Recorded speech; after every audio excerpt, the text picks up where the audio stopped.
Hi, everybody. Welcome to the first of 4 community conversations sponsored by the Greater Rochester Health Foundation and hosted by the Department of Psychiatry.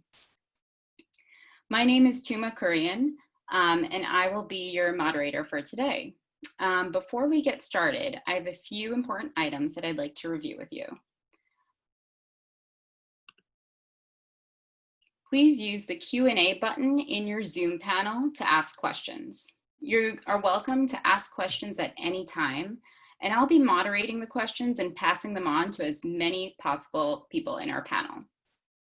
But I need your help, so when you see a question that you like, please upvote it by clicking the thumbs up sign. We had over 300 people register today, so I really appreciate your help in selecting questions. Although we can't answer every question live, and we are addressing the majority of the questions that you submitted during your registration, our hosts and panelists will also follow up with information about other questions that we receive. We'll also be sending a follow-up summary of takeaways from today's session, along with a bunch of resources. Lastly, polls will pop up with a red banner periodically through our conversation. So polls remain open for a short period of time. Please answer the polls and we'll share results as we go. All polls are anonymous, and it's a nice way to share what we've been thinking and feeling. So let's practice with polling. I'm going to put our first poll out and take a moment to answer the questions. So the first one is, if you're a parent or parent figure, what age range does your child fit into? And you can check all that applies. So far we see a lot of elementary school aged, few middle school age. Now we're kind of seeing all age ranges in there.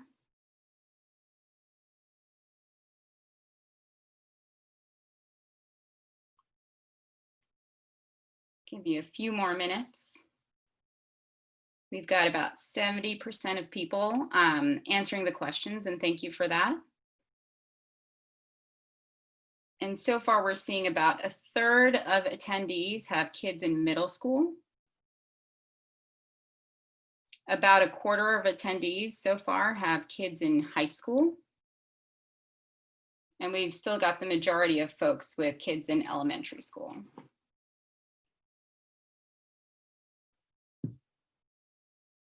All right, everyone's doing great with that polling feature.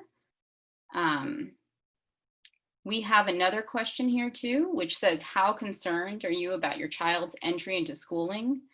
And so far, we have folks, most of the folks are moderately concerned, but we do kind of have people that fit all along the range of a little bit concerned to very concerned. Give about another 10 seconds for folks who didn't get a chance to put in their responses.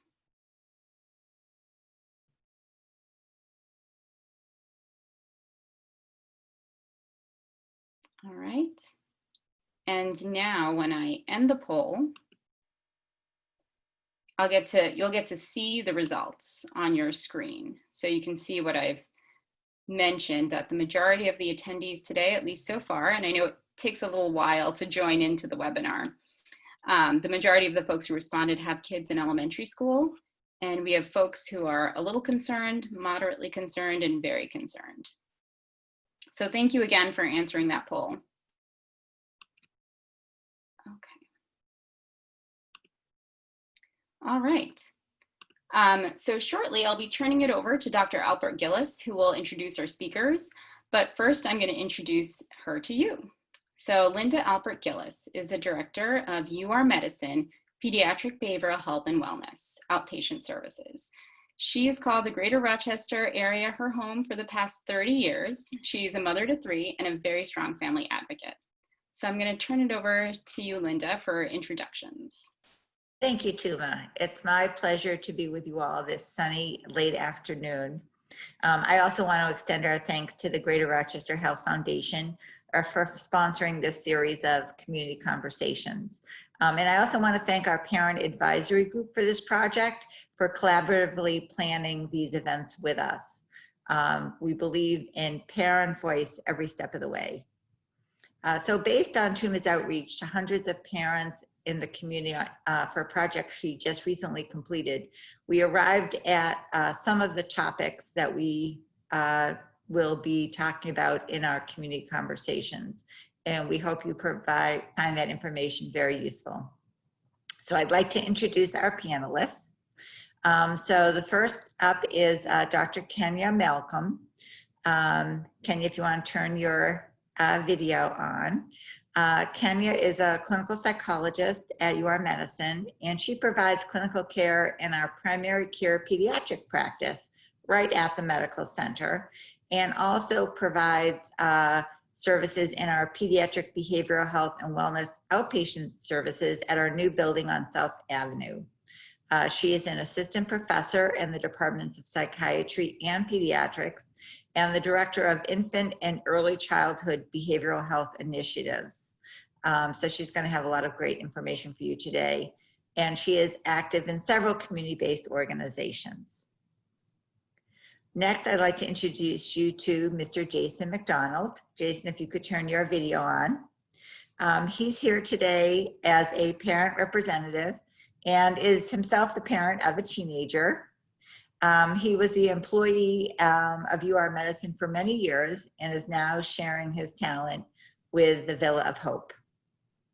He serves on our Community Advisory Board for Pediatric Behavioral Health and Wellness, and he is very active in the faith community and several community-based organizations. And now I'd like to introduce Tuma Kuriyan to you. Dr. Tuma Kuriyan is our expert speaker today. She'll be presenting a 10 to 15 minutes presentation. Then each of the panelists will be offering 3 tips that we think will be helpful to families. And then we'll begin with our question and answer. So Tuma, as I said, is a clinical psychologist. After being with us full time, she is now a part-time faculty member in the Department of Psychiatry. And her main interests are advocating for the voice of parents in healthcare and in schools. So without further ado, take it away, Tuma. Thank you, Linda. So summer is almost over and it's already time to talk about back to school. So today we're going to answer questions and discuss strategies to make the transition back to school easier for your kids and tips for child and family wellness during the pandemic. I prepared slides in a way that will help answer many of the questions that you submitted.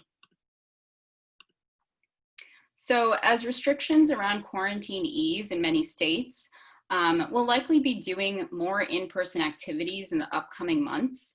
So for kids, this might mean going to school, participating in extracurricular activities, and for parents, it might mean going to work in person.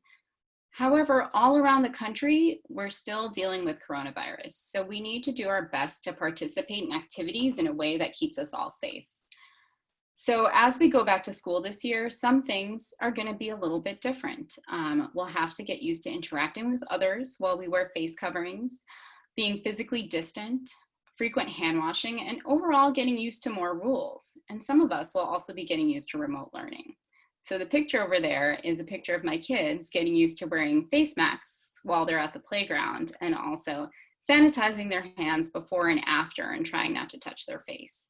And luckily, they're still able to have a great time while following all those rules.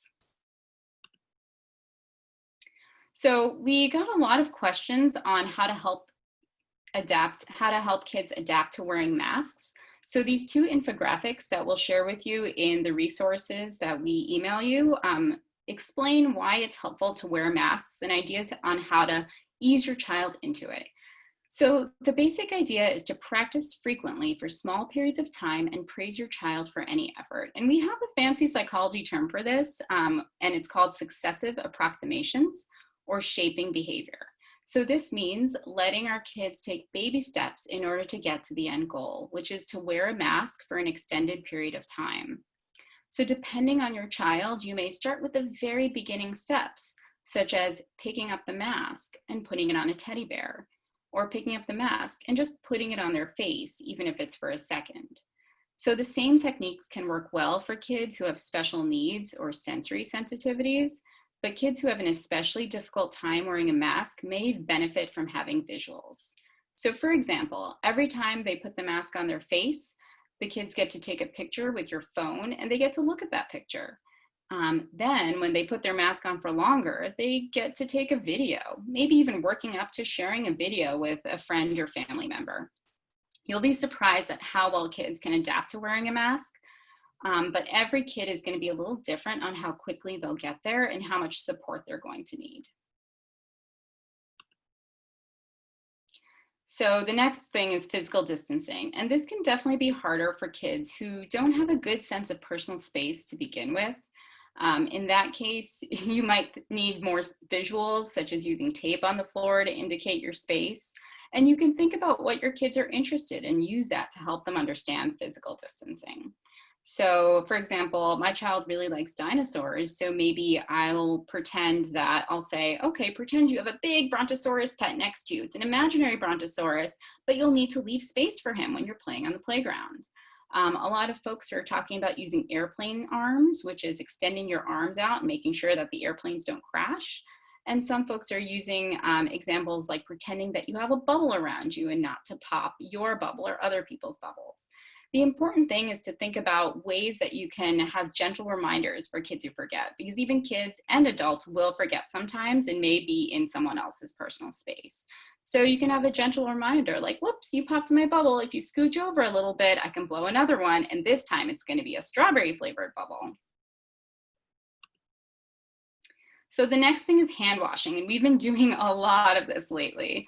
So one of the things that you can do is take this opportunity to make hand washing a little bit fun for your kids. And then for kids who are a little bit older, they may think about taking the opportunity to practice a healthy mindfulness practice. So for example, notice the amount of bubbles that you've created by rubbing in the soap into your hands. Notice how the soap drains off into the sink when you rinse your hands. How does it feel when you have the cold water rushing over your fingers? So all of these mindful practices can also help kids stay emotionally healthy. With all of these new rules in place, we have to anticipate that adults and kids alike may feel pressured to not follow the rules. Peer pressure.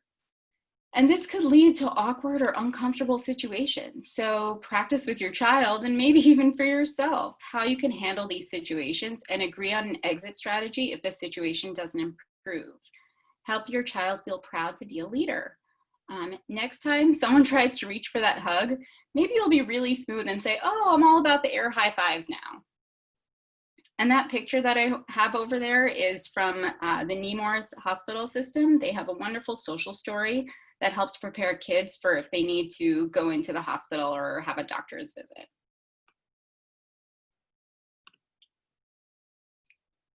So now I'm going to move on to remote learning. We received a lot of questions about remote learning, and the concepts that I spoke about earlier, shaping and successive approximations, are helpful here too.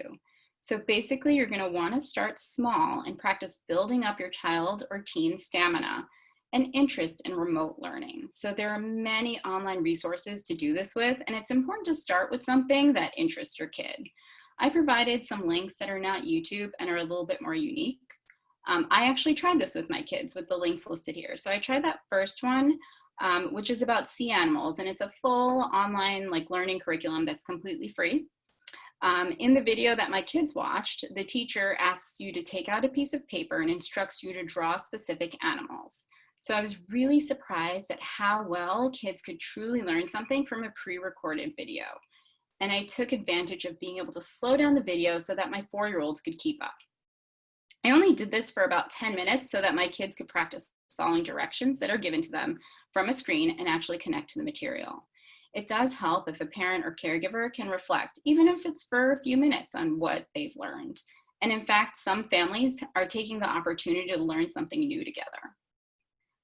So the next step to be successful in remote learning is keeping a routine. If you know that your child will be remote learning in a few weeks, start by building a routine where they practice remote learning every day at the same time. So in my house, we do learning time right after breakfast. Even if it's only 5 minutes, I still make sure that we follow the same order every day: breakfast and then learning time. So if you want shorter videos, the other 2 links that I put there have short videos where, again, your kids can practice following instructions given by somebody in a screen. And as the school year starts, make sure you communicate any difficulties with remote learning to your school. Well, with remote learning and distancing, lots of parents were wondering how they can keep up a social life for their kids. And you may have to help your kids get used to interacting over video calling as part of their social life. I know that I had to start with some prompts to remind my children to wait for the other person in the video screen to stop speaking and to make sure that they take part in the conversation. Sometimes it helps kids to start with a more structured approach. So, for example, using show and tell as kind of a structured play date. That might help with some kids. It's a bit of an icebreaker. And of course, when you start socializing in person, some kids will experience some anxiety about that. It is harder to read social cues when kids are wearing a mask and standing farther apart. I know that I had to prompt my kids into speaking more loudly and clearly, or using a hand gesture like a wave. And even a simple wave back from another kid or from across the street can still benefit a kid's social and emotional health. The point is to give your child some healthy alternatives for socializing and ones that they feel comfortable with. Some folks are doing things like forming a pod, which is a limited group of family members or friends who you feel comfortable interacting with. If you choose to do this, I would encourage you to talk about the ground rules for in-person socializing ahead of time and make sure that you're forming a pod with people who will be honest with you. There are lots of creative ways to help your children feel social and connected to others. So for example, your children may want to draw a picture for a neighbor and leave it for them. Older kids may want to do some volunteer work and help people in their community by raking leaves or shoveling snow. Doing a good deed like that can help kids feel connected to their community. Maybe people in your neighborhood would be willing to rotate organizing something like a distanced art show or talent show. This might all be different than we're all used to, but remember that even a little bit of social activity can benefit kids' and teens' mental health. So as I wrap up the presentation portion of today, although some things are different, some things are also the same. Remind yourself and your kids that even though you don't see the same people all the time, they still care about you. And if you need a resource that can help you talk using kid-friendly language about coronavirus, here's a resource over here that is by the American Psychological Association, and it's a kid's guide to coronavirus. It's a free downloadable book. You have some sources of support in your community. Likely your friends and family are your first sources of support, but you also have institutions like the University of Rochester Medical Center, Pediatric Behavioral Health and Wellness, who's offering both in-person teletherapy and phone visits. And you always have your community organizations like the library, school, and pediatrician. I know that some libraries are doing take-home play kits or online story times to connect with a librarian. If there is a resource or information that you need but you can't find, you're welcome to let me know and use my email address. So here are some other resources that I recommend, which I will email out to everybody. And don't forget that reaching out and asking for help is a sign of strength. If you prefer a more anonymous approach, these websites are chock full of good information. Some that I use frequently are here. Parents Helping Parents is a phone line that I recently checked out so that I can share with all of you. It's an anonymous phone line with another volunteer parent on the other end. I think it's based in Massachusetts. And the parent picks up right away and is just there to support you, and anyone can call. Before I open up to our panelists, I just want to highlight the dates and times for our other community conversations. In September, we'll check back in with everyone and see how the end of the school year is going, how the school year is beginning, sorry about that, and how we can partner effectively with schools during the COVID-19 public health emergency. In October, we'll talk about what to expect when looking for and getting behavioral health services for children and teens. And then in December, we're going to talk about what you need to know about deciding if and when to use medication for behavioral and emotional health challenges in youth.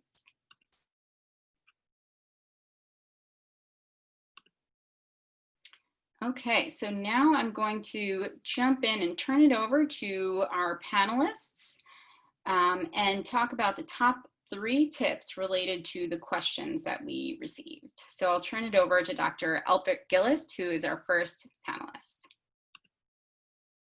Hi, everybody. Thanks, Tuma. That was great.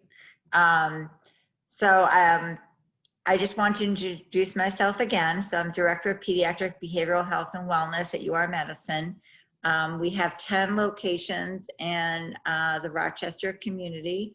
I personally have lived here for over 30 years and call Rochester my home. My first tip is resources. I just want to say another follow-up from what Tuma has already said about resources, that we are fortunate to have more resources than most in Monroe County. And we'll be sending you a list that includes behavioral health resources, which includes crisis resources. So even if your family is doing fine now, it's always good to know who to call in a crisis, along with reaching out, of course, to your primary care provider and your school. We want you to know what other resources exist out there. And in the list, you'll see information on different organizations, what they're currently offering at this time with COVID-19, and also how to access them. And like Tuma, there's a lot of websites, national websites that you can reach out to, but we also have a lot of great local resources, including 211 and Lifeline, as well as a website called Kids Thrive 585, which has a lot of Monroe County and regional resources for you that I think you'll really enjoy checking out when you get our resource list. My second tip is routines. I think in this time where there are so many unknowns, kids like to know what's going to happen to the extent that they can know what's going to happen. And that's why routines provide so much support and a sense of safety during these difficult times. So I always share with parents that we're not looking for military precision here in routines. We're really just looking for giving kids the expectation of what's happening next. And most kids, especially kids with special needs, but all kids really benefit from that. And parents benefit from that as well, I would have to say. The third tip is I think it's really helpful to let teachers know about your child's strengths and challenges as soon as your child's teacher is identified. So this is something that I started doing because one of my children has a chronic health condition. And so I began kind of explaining what that condition was, things that worked well for him and things that were hard for him. But I've generalized it more to like, I think all teachers benefit from getting this information about your son or daughter. I think it really helps them understand how best to work with your child. So if your child is someone who is a helper, and that's something that they really like to do when they're stressed, that's a great thing to share with teachers. Or if your child really needs to know about transitions ahead of time, or if the schedule is going to change ahead of time, that's really helpful for teachers to know. So I recommend reaching out oftentimes by email or by phone. Usually it's by email these days, but sharing information about your child with the teacher that you think will really help them succeed. And now I'll turn it over to Kenya for her tips.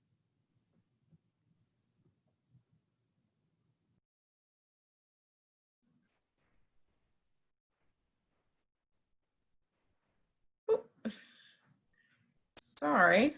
Okay. I think I'm on, and hopefully you can all hear me. It's really hard to come up with the top 3 tips. I think one of the themes, listening to what Dr. Alpert-Gillis and Dr. Kuriyan are really talking about are about being flexible and curious about what could really be helpful. So one of the things that in the Q&A that I saw was a question about screen time. So before we were on screen so much right now, the recommendation was no more than 2 hours of recreational screen time per day. And that is no longer a reasonable recommendation, right? Because we spend more time than that learning remotely at this point. So it really is all about balance and less about specific, like Dr. Alpert-Gillis said, not about specific military grade structure, but about flexibility.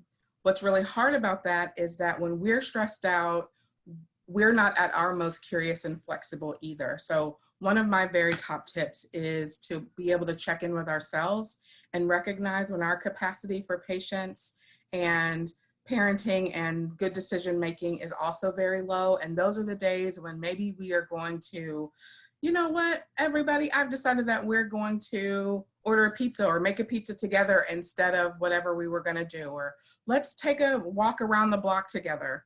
So recognizing that you want to have a routine that's general and flexible and predictable. So I think that's one, being able to check in with yourself is one of the top things. Another top thing is what I'm thinking of as a survivor's viewpoint, as opposed to considering social distancing and wearing a mask as catastrophic.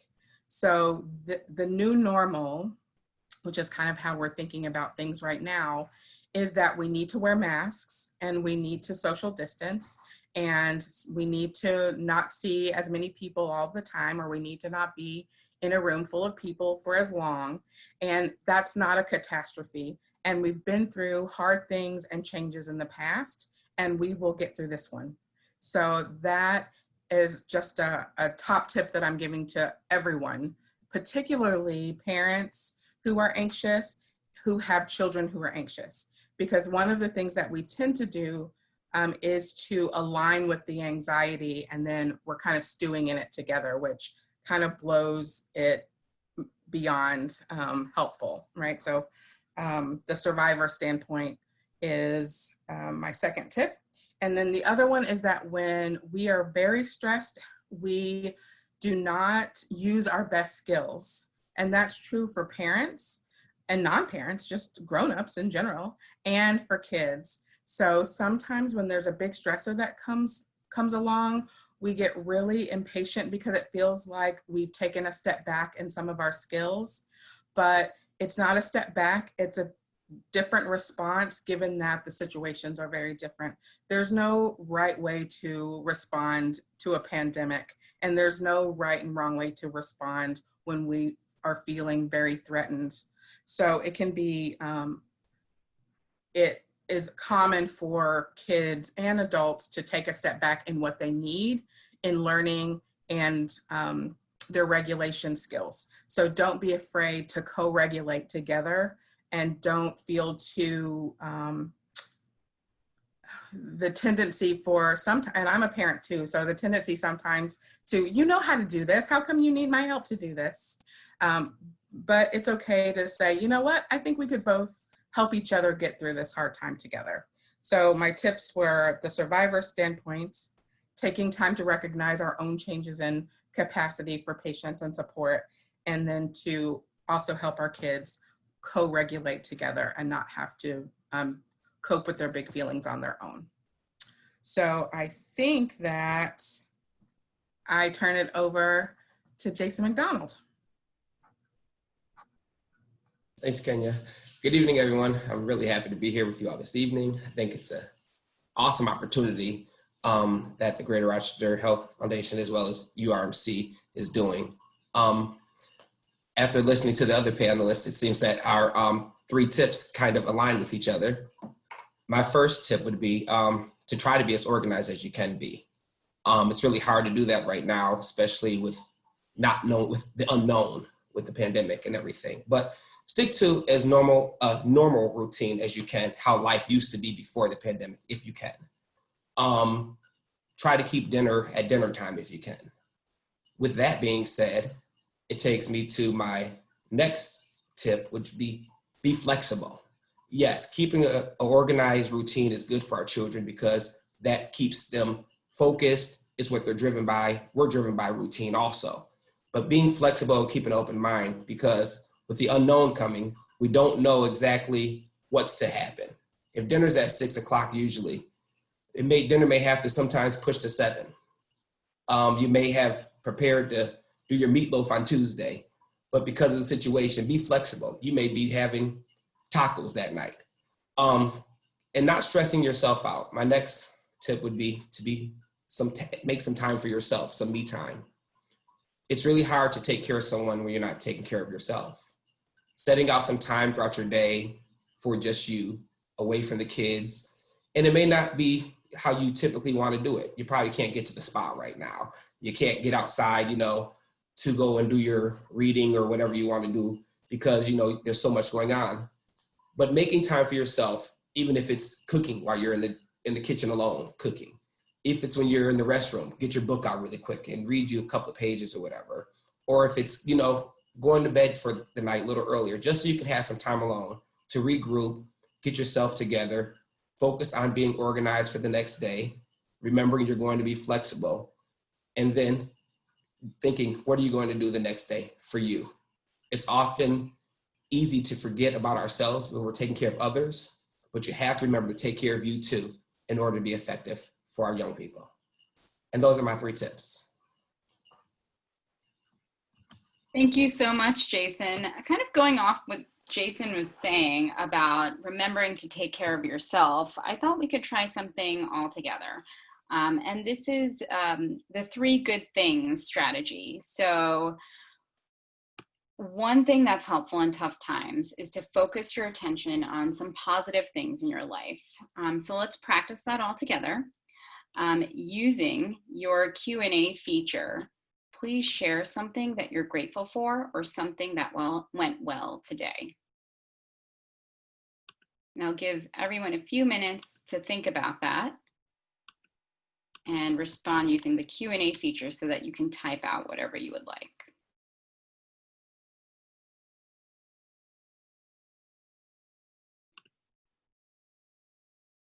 So this 3 good things strategy is an evidence-based strategy that helps build people's resilience to going through tough times. And it's a strategy that can be used easily with any age group. If you have a child that's really young that can't really write down their 3 good things or 3 things that they're grateful for today, they can draw a picture of it. So far, some answers that are coming in are stuff like the support of my family.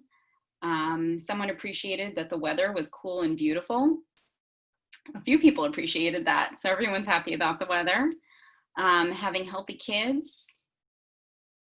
Someone appreciated flowers in their garden. Lots of folks are appreciative of their kids and their family. Some lucky person had dinner waiting for her when she came home. Kids had, and I really like this one, my daughter had good behavior today in daycare. So that's great. Take it one day at a time and remember the good thing that happened today. It can be very helpful. Another lucky person had their kids empty the dishwasher. That's awesome. Another person is grateful for returning to work. Some musical talents, bike riding.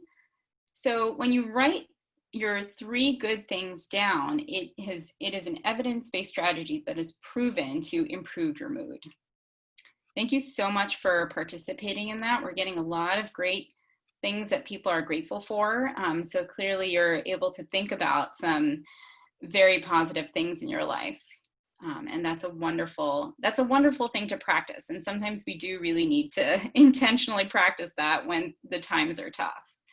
So now I'm going to move on to the next portion of our community conversation today, which is the panel Q&A. So if all of the panel members can turn your cameras on, please, we're going to continue to answer the many questions that we've received.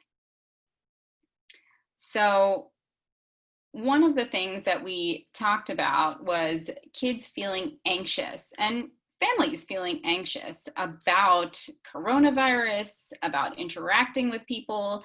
I'm wondering, Kenya, if you have any tips on how kids, young kids especially, can be, can be soothed so that they don't feel as anxious. One thing that I think is important is to remember that having some worry in our current context is normal, right? That I think it's one of the things that I've noticed is that it can be really easy to pathologize worry and anxiety that's happening right now, but we're kind of in a situation where it makes sense to be paying more attention and to question things and to seek a lot of reassurance. So just to say that. For lots of kids who have high worry or anxiety, sometimes what can be helpful is to think about the things that they're worried about. So I always talk with kids about how the two big things anxiety tells you is that something big and terrible is coming and that you're not going to know anything about how to save yourself or how to be helpful.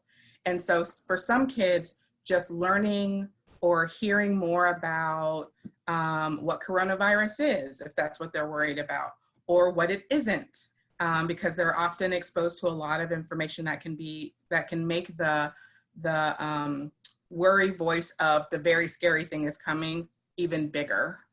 So sometimes gathering information can be helpful. For some kids, that isn't very helpful. For some folks, what can be really helpful is noticing for them. It seems like you're starting to get really worried. Should we talk about it or should we take a walk? So that you're giving them the opportunity to put some words to their feelings, or you're giving them the opportunity to use their bodies and to work some of that feeling kind of through. So those are two things. And for little kids, hugs go such a long way with little kids. And lots of big kids and lots of grown-ups too. So don't forget that we are still very touchy creatures. And I think that little kids, we still have permission to give them hugs. So we can't necessarily hug the Wegmans lady, but the 2-year-old that we have who's really nervous, we can still hug them.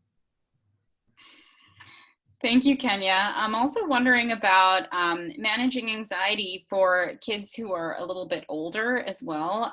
Some of the attendees were saying that their kids are so anxious that they're kind of overdoing it on the coronavirus precautions. So maybe refusing to take off their mask even at home, or washing their hands way too many times to the point that their skin is raw.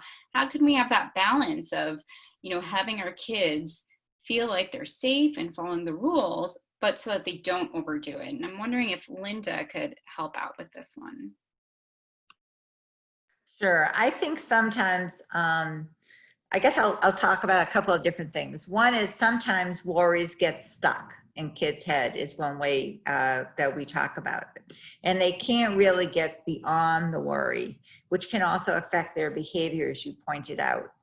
And so I think a few different things are important. One is to really listen and validate the feeling, because all feelings are okay. Worry is just another feeling. Anger is just another feeling. It's how we express them and what we do with them that counts. So I think the first part is just validating the kid's feelings. But sometimes it gets stuck and you feel like you're reassuring all day long, and you can kind of get into a cycle where the kid needs you to say, everything's going to be okay, and no, you don't have COVID today, and no, when you wake up, you're not going to have COVID, when you wake up. And if you find yourself like needing to reassure constantly, then I think you need to go a little bit beyond just validating the feeling and accepting the feeling. So one of the strategies that I like to use is like talking back to the worry. So, and kids like to talk back, so it kind of is a natural fit with that. So I'm not gonna let worry be the boss of me, and making statements like that, and also modeling that for you kids. So I'm a big believer in parents being a coping model. So your job as a parent, I've always felt this way, is not to have all the right answers, not to be perfect, not to never lose my temper or whatever, but to show that I make mistakes, that bad things happen to me, and I can get through it. And so one way of doing that is saying, I'm kind of worried about this COVID stuff too, but I'm not going to let my worry be the boss of me. And so kind of modeling some of the strategies you want kids to learn. I think another strategy is trying to help kids push away thoughts that they get stuck on, and thinking about happy thoughts. So sometimes this really comes up around bedtime, where some kids tend to worry a lot when they're going to bed. And one strategy that I found really helpful is making like a little, take index cards or Post-it notes or whatever. If it's Post-it notes, you can stick them along the wall beside their bed of wonderful things to think about while they're going to sleep. And so if their mind is getting stuck on worrying about the virus or worrying about someone they love who might be sick, they can just look at the Post-it notes on the wall and think of something pleasant. So it might be remembering the time you went fishing with your uncle, remembering that you're gonna go fishing next week, remembering that we're gonna bake something tomorrow, or thinking about what you might want for your birthday, which is coming up next month. So both remembering positive things that have happened in the past, as well as anticipating positive things that are gonna happen, and things that you know your child enjoys. So pushing away troubling thoughts with happy thoughts is another great tip for kids who tend to worry a lot. And as Kenya mentioned, distraction can also really help with worrying. So getting up and taking a walk, getting up and doing something to help somebody is really powerful, and not feeling helpless, and reminding yourself and your kids that you're not helpless, that there's a lot of things that you can do, and there's a lot of ways you can help the world be a better place. So I think modeling some of these things, as well as suggesting some of these things to your kids, can be really helpful when their worries get stuck.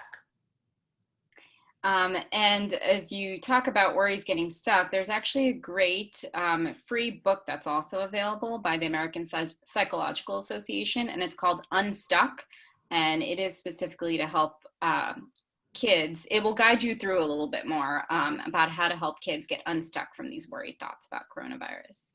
So I'll email that to all of you, but it's also probably pretty easily found as well on American Psychological Association's website. So since we're talking about the virus, folks had questions about how do you talk about the virus with your kids, and what happens if your point of view about safety and the virus differs from your teenager or a young adult child. So Jason, you have a teenager. Do you have any tips on what parents could do if, maybe parents feel like they're more conservative about safety, but their teenager doesn't necessarily feel like they have to follow along with the safety rules? Definitely. My son usually has all the right answers. So lots of times I tend to think, and we as parents tend to think we know the right answer, the best way to work with our kids. And with the mask thing, it's really hard because my son wants to socialize with his friends and play basketball, in the yard and things, but we're talking, you have to be distanced. So what are ways you can be distanced? I give him those options. I talk to him about the importance of the mask. He may not want to always wear it. And then we, we'll battle back and forth, not an argument, just battle back and forth, my thoughts, his thoughts. And then I'll go get some research for him, and I'll show him, well, look at this. There's so many deaths that are happening, and if we're washing our hands and we're wearing our masks, it's less likely for that to happen to us. And then usually I can win them over that way. But keeping an open mind, letting them realize, the importance of it, but also letting them be a part of the planning is very important also. That's great, thank you. So another person had a question about how do you explain to a child that they can't attend school in person because there are high-risk family members at home? I wonder if, Kenya, if you'd be open to taking that question. Sure, I'm trying to understand the question. So they're going to have kiddos stay home so that they're not picking up germs and bringing them home to someone who may be compromised? Yes, exactly. Okay. How do you explain that to a child so they don't feel resentful towards that family member, and also so that they have a good understanding of how to protect their family? Ooh, that's a tough one. I think it's a tough one for the same reason. Lots of the questions are tough in that I can think of multiple situations where the answer might differ a little bit, so that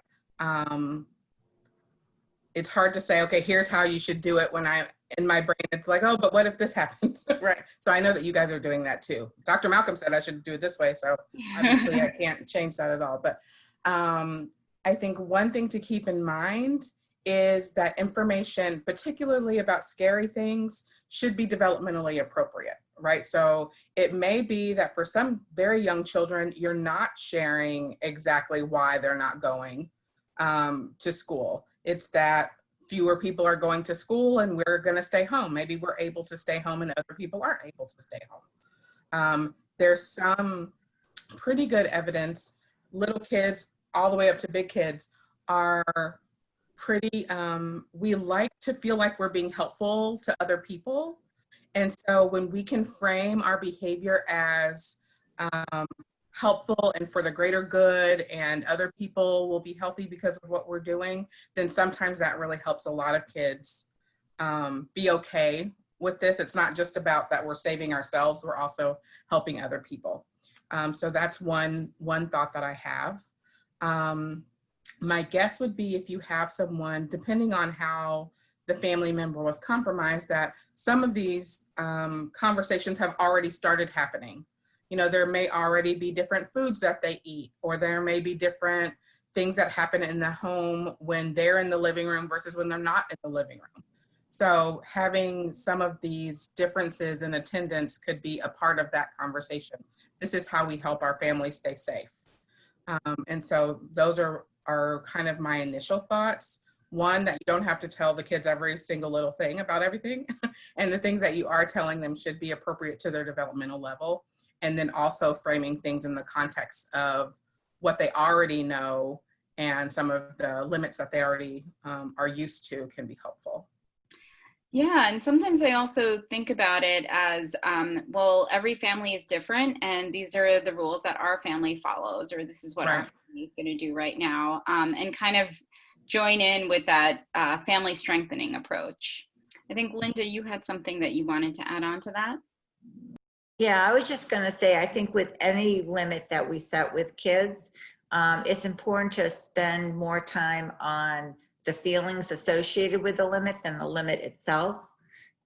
So you don't want to kind of like try to convince a kid of that. You just want to say, you know, our family has decided that the kids are staying home, and talk about how they feel about that, not kind of debating the rule that your family wants to set, but just being open to discussing their reaction and not trying to make them feel super guilty that they're staying home to protect grandma or grandpa, kind of what Kenya alluded to. And that it's important to you that they're safe and that they help others be safe. And that kind of, I was thinking too about what Jason was saying about when, you know, adolescents or young adult children don't want to follow the same safety guidelines that you think they should be following.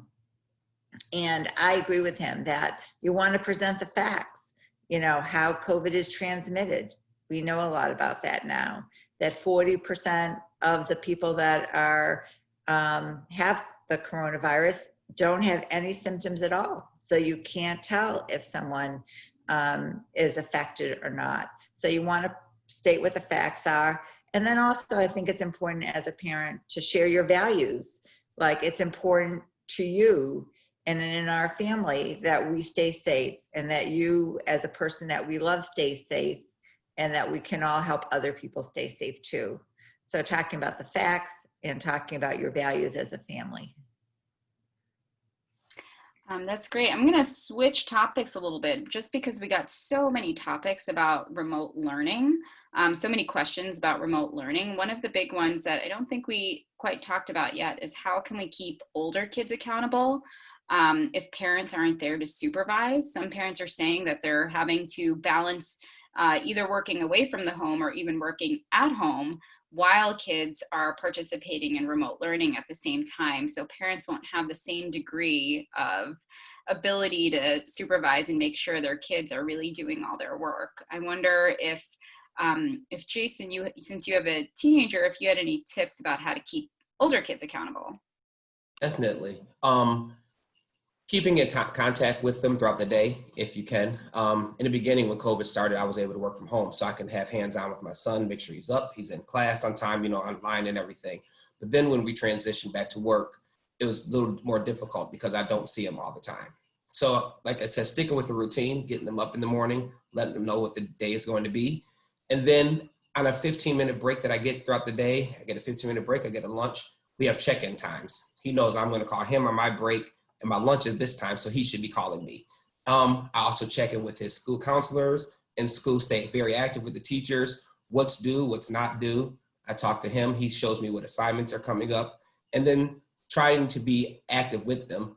Oh, how was school? Oh, I talk about work and all the Zoom meetings I had, so I talk to him, get him to open up about his Zooming in class and things. And then it talks, helps me realize, he is focusing, he's holding himself accountable also, because these are his grades. And I try to remind him that I'm already done with school. So this is difficult, but it's still for you to help you get somewhere in life. And that's a great way for us to wrap this up today. I love, Jason, that you're showing that sharing about your day is bi-directional. Parents sharing about their day as well as can really help kids share about their day as well. And acknowledging that, this is difficult for everyone, and here's how I handled it. Let's hear about how you handled it. So that's just the perfect way to start wrapping up. I'm gonna launch another poll. As I mentioned before, the Community Conversations is a series of 4 so far, and we would just like to know what topics interest you for future community conversations, and you can check all that apply. So the poll is active right now, and you can start submitting your answers in. All right, so we have folks that are interested in child and teen mental health.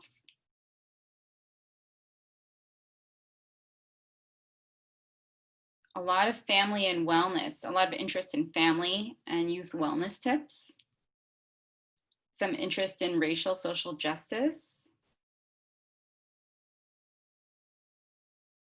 It seems like so far all of the topics are of interest.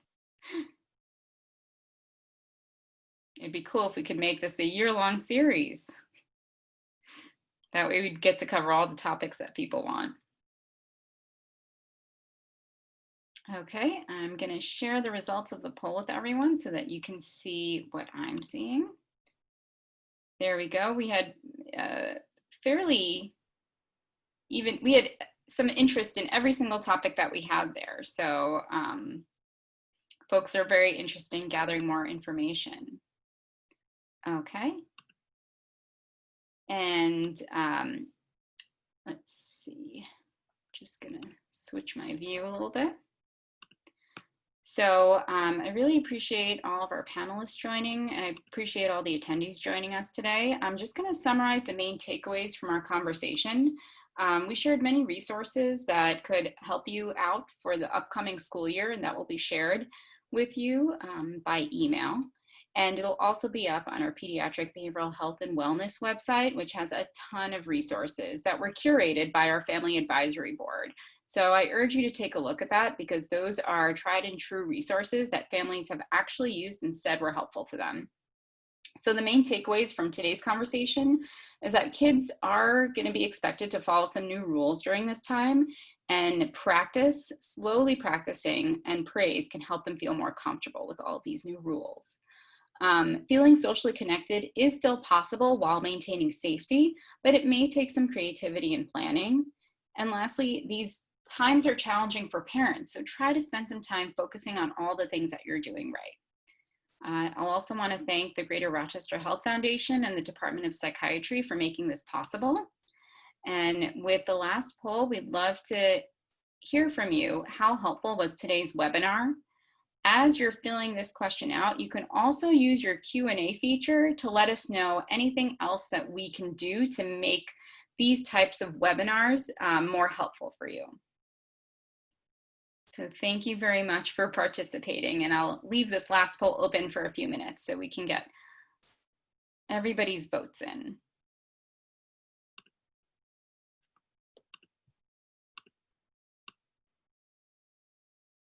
Okay, that's wonderful. So thank you so much for sharing your questions. We really appreciated all the folks who, during the registration, provided many really thoughtful questions. It's clear that a lot of people are thinking really hard about this and thinking thoughtfully about how to make the school year the best for their children and how to make sure that their kids get as many wonderful experiences, even though that we are kind of hitting the new normal. I appreciate all of that, and you can look for many resources from us. I appreciate everyone's attendance today, so thank you very much as we close out. Have a good night, everyone.